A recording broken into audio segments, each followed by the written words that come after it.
রাজধানীর ঢাকায় যাত্রীবাহী বাসে অজ্ঞান পার্টির থপ্পড়ে পড়ে মিজানুর রহমান নামের এক ব্যবসায়ীর মৃত্যু হয়েছে বলে দাবি করেছেন তার পরিবার। মঙ্গলবার বেলা 3:30টার দিকে ঢাকা মেডিকেল কলেজ হাসপাতালে চিকিৎসাধীন অবস্থায় তার মৃত্যু হয়। মিজানুরের ছোট ভাই মাইনুদ্দিন বলেছেন, মিজানুর রাজধানীর নিউ মার্কেট এলাকায় নূর ম্যানশন বিপণী বিতানে কাপড়ের ব্যবসা করতে থাকেন নারায়ণগঞ্জের সিদ্ধিরগঞ্জে।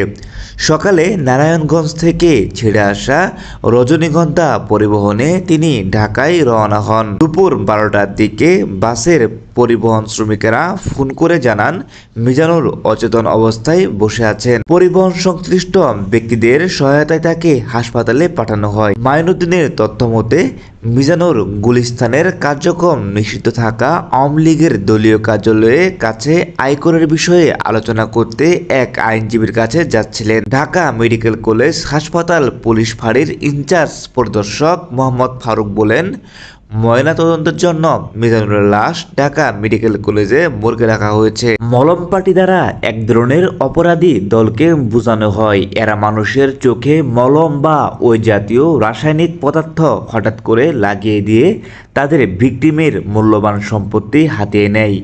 এই পদার্থগুলো চোখে দিলে চোখ জ্বালাপোড়া করে এবং কি দেখতে সমস্যা হয়। আর অজ্ঞান পার্টি খাবারের সাথে অজ্ঞান করার ওষুধ মিশিয়ে দেয়। এরকম আরও দু ধরনের আছে, যেমন মরিচ পার্টি, গামছা পার্টি।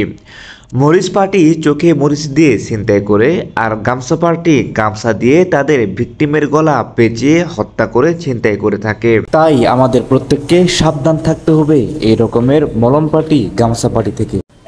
যেখানেই যাই না কেন যেতে হবে নিরাপদে, চলতে হবে সাবধানে, তাতে হবে আমাদের সুন্দরভাবে বাড়ি ফেরা।